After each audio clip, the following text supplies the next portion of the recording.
힘차게 인사하시겠습니다. 샬롬 임마누엘. 네, 반갑습니다. 지난주 우리 결단은 구체적으로 구하겠습니다라는 결단이었습니다. 뿌린 대로 거둔다는 이야기가 있죠. 그래서 팥을 심으면 팥이 나고 콩을 심으면 콩이 난다는 이야기도 있습니다. 우리 기도도 마찬가지입니다. 주님이 모르셔서가 아니라 우리는 주님께 우리의 고백을 드려야 하고 우리의 간증을 올려야 합니다.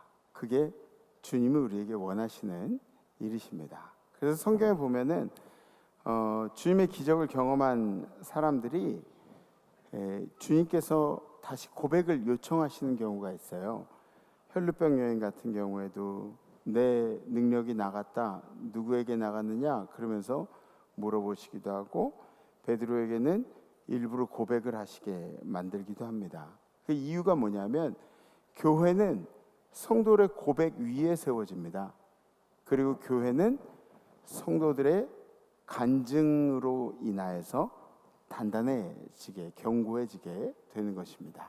그래서 앞으로도 여러분들 삶에 고백이 있고 간증이 있도록 늘 구체적으로 구하시는 우리 임마누엘 성도님들 되시기를 주님의 이름으로 축복합니다. 아멘. 성경 말씀 함께 보시겠습니다. 오늘 선포하실 하나님의 말씀은 여호수아 3장 13절 말씀입니다. 온 땅의 주 여호와의 궤를 맨 제사장들의 발바닥이 요단물을 밟고 멈추면 요단물 곧 위에서부터 흘러내리던 물이 끊어지고 한 곳에 쌓여 서리라. 아멘. 아멘. 오늘은 우리 할렐루야 찬양대, 아버지 찬양대에서 찬양으로 하나님 앞에 영광을 돌리는 날입니다. 그리고 이 할렐루야 찬양대뿐만 아니라 우리 할렐루야 앤 패밀리라고 해서 여성 대원들도 있죠. 가족들이 함께 찬양하는 그런 연합 찬양도 있습니다. 저는 개인적으로 이 아버지들의 그 할렐루야 찬양대를 볼 때마다 좀 마음속에 감격이 있어요. 왜 그러냐면 물론 제가 대부분 저보다 인생의 선배님들이신데 이 아버지들이 가장으로서 간 길을 뒤따라가는 가장의 입장으로서 공감하는 부분도 있지만, 사실은 제가 목회할 때 설교를 하고 그러면은 가장 예배를 열정적으로 드리시는 분들이 이 아버님들이세요. 네. 아멘도 이렇게 가장 크게 하시고, 아주 예배를 열심히 드리시는 분들이어가지고 감격이 있어요. 마음에 감격이 있어요. 그래서 오늘 본문을 보면은 우리 이스라엘이 마지막으로 요단강을 건너서 가나안으로 들어가는 그 시점에 놓여 있는 장면이 묘사되어 있습니다. 원래 가데스바냐에서 하나님이 말씀을 하셨는데 하나님의 말씀에 불신해가지고 그 결과로 광야에서 40년을 빙글빙글 돌았습니다. 40년을 돌고, 그리고 그 광야에 40년 생활을 하다가 드디어 약속의 땅이라는 가나안 땅에 들어가게 되는 것이 두 번째 기회예요, 지금이. 근데 평소엔 이 요단강이 그렇게 대단치 않은 요단강이 그 곡식을 거둘 때면 물이 차고 넘쳤대요. 그러니까 요단강이 계속 흘러가서 곡식이 넘칠 때, 곡식을 거둘 때는 이게 수위가 올라오고 물줄기가 세지고 그러기 때문에 요단강 물이 그냥 얕은 물이 아니라 큰 물줄기가 된다는 거죠. 그러니까 얼핏 봐도 건너기가 만만치 않은 거예요. 건너기가 만만치 않아요. 근데 주님은 뭐라 그러시냐면 건너라고 얘기를 하세요. 온 땅의 주 여호와의 궤를 맨 제사장들의 발바닥이 요단물을 밟고 멈추면 요단물 곧 위에서부터 흘러내리던 물이 끊어지고 한 곳에 쌓여 서리라. 그러니까 이거는 아직까지 일어나지 않은 사실이에요. 근데 이렇게 될 거래요. 제사장들이 법궤를 메고 발을 물에 담그면 요단이 멈춰 설 거래요. 미래 시제입니다. 아직 경험하기 전의 이야기를 주님이 하시는 거죠. 네가 밟으면 물이 멈출 거야, 이렇게 말씀하시는 거예요. 근데 이 어느 상황이랑 좀 비슷하죠. 가데스바냐에 들어가기 전에 막 우리는 막 메뚜기 같다고 얘기하고 저기는 안악자손들이 있고 포도송이가 이만하고 막 그런 얘기들을 하고 있는데 주님이 나약해 보이는 우리에게 들어가면 정복할 거라고 이렇게 말씀하신 내용이랑 비슷한 내용이에요. 그러니까 여러분들의 믿음이 시험받지 않고 믿음의 약속을 누릴 수 있는가? 절대로 그런 일들은 생기지가 않습니다. 주님은 반드시 여러분들의 믿음을 물어보세요. 당신의 믿음을 물어보신다는 거예요. 발을 내딛었는데 물이 안 멈추면 어떻게 되는 거죠? 우리 다 휩쓸려 내려가는 거 아닌가요? 그리고 법궤를 맨 제사장들이 제일 먼저 발을 내딛는데 만약에 물을 내딛었다가 물이 멈추지 않고 법궤가 흔들리기라도 하고 손으로 잡기라도 하고 그러면은 그럼 예전에 우리가 법궤 이렇게 잘못 옮겼다가 큰일 난 사건들 있잖아요. 독충이 온 나라에 돌고 또 법궤를 맨 사람은 그 자리에서 다 숨을 거두고 이런 일들이 있었는데 이거 어떻게 하면 좋죠? 좋은 아이디어가 좀 필요할 것 같은데 좀 다른 방법이 없을까요? 좀 다르게 어떻게 해서 할 수 있는 방법이 다른 방법으로 요단을 건너는 그런 일들은 없을까요? 아버님들 혹시 좋은 의견들 있으신가요? 어떻게 다른 방법으로 이 요단을 건널 수 있을까? 결국 믿음대로 한다는 것은 우리의 모든 감정이 잘 정리돼서 사라져서 믿음대로 할 수 있다는 뜻이 아니라는 거죠. 우리는 여전히 걱정이 산재해 있고 우리는 여전히 불안감이 있어도 그러한 감정적인 불안 가운데서도 믿음대로 행하는 것이 믿음이 있다라고 이야기하는 겁니다. 아멘? 네. 우리의 감정은 계속 소용돌이치고 우리의 마음은 계속 움직이고 힘들고 그래도 이 감정들을 다 내버려 두고 믿음대로 행하는 것이 믿음이 있다라고 얘기를 한다는 거예요.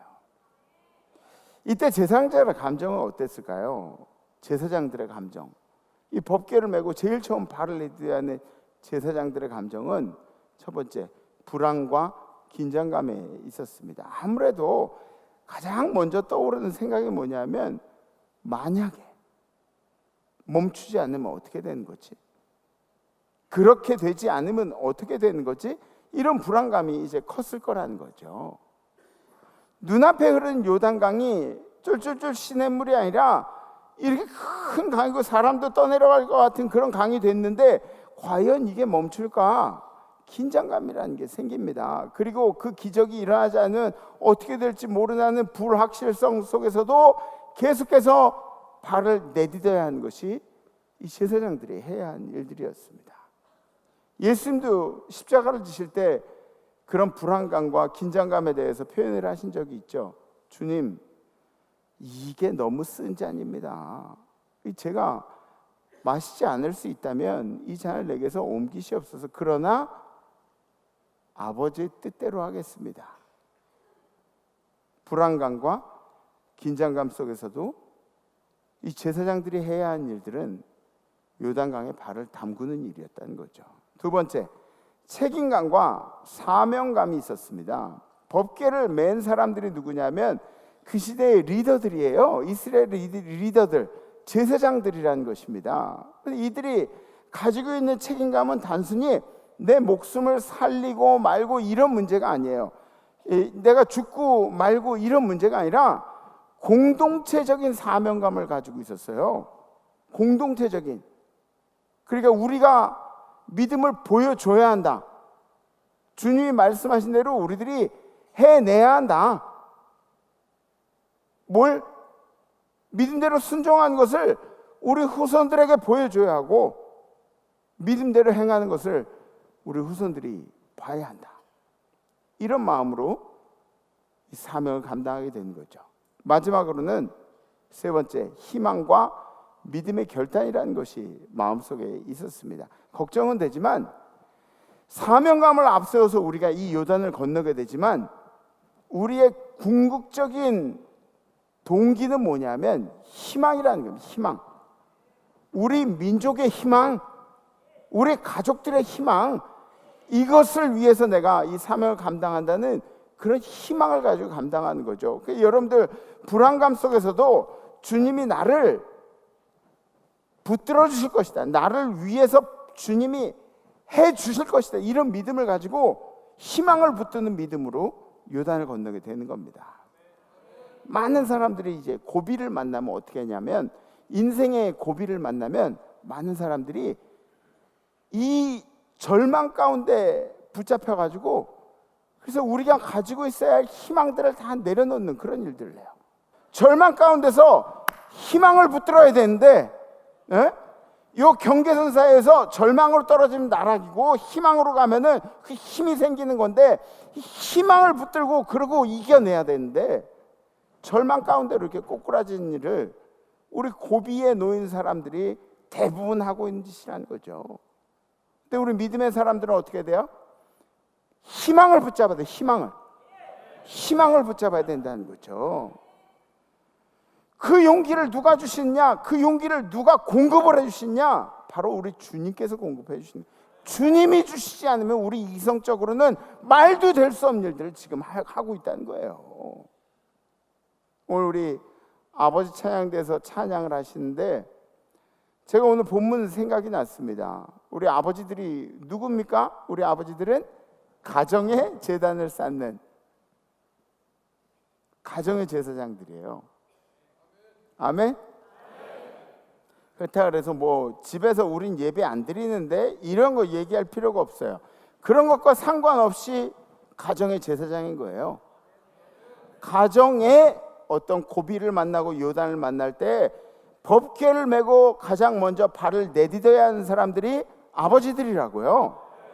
그 제사장의 역할들을 감당하는 이 제사장들이 법궤를 메고 요단을 향해 진군을 합니다. 요단강의 의미는 불가항력적인 힘이에요. 도저히 건널 수 없는 강이에요. 근데 아버지들의 진군은 뭐예요? 믿음에 대한, 사명에 대한 순종이고 희망에 대한 기대로 한 걸음을 내딛는 거라는 거죠. 아멘? 네. 우리 아버지들의 삶이 그랬습니다. 아니, 인생에 이 정도 연배들 되면 겪는 위기들이 다 있어요. 건강의 위기들도 다 한 번씩 겪어보셨죠? 내가 여기서 주저앉으면 우리 가족들은 어떻게 되나? 또 사업의 위기들이나 생업의 위기들도 다 겪어보셨죠? 내가 이 회사에서 잘리면 우리 가족들은 어떻게 되나?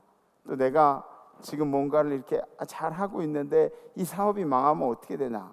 생계에 대한 걱정도 해보셨죠?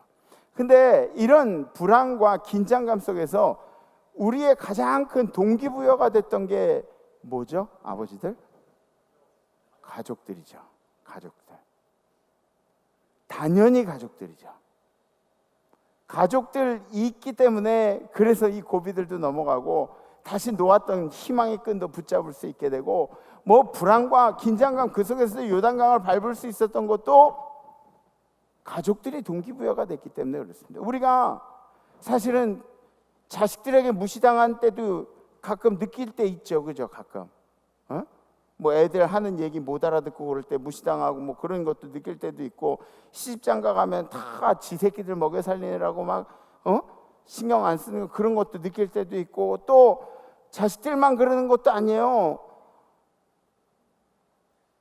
아내님들한테 막 눈총 받을 때 있잖아요. 엄청 서러워진 때, 그죠? 아무도 나를 신경을 안 써주는데 나는 계속해서 막 가족들을 위해서 일해야 되고 막 그런 것들도 이제 경험을 해보신 분들이 있으실 거예요. 뭔 말인지. 안경진 권사님 환하게 웃고 계시니까 제 얘기를 뭐 이렇게 공감을 하시는 것 같은데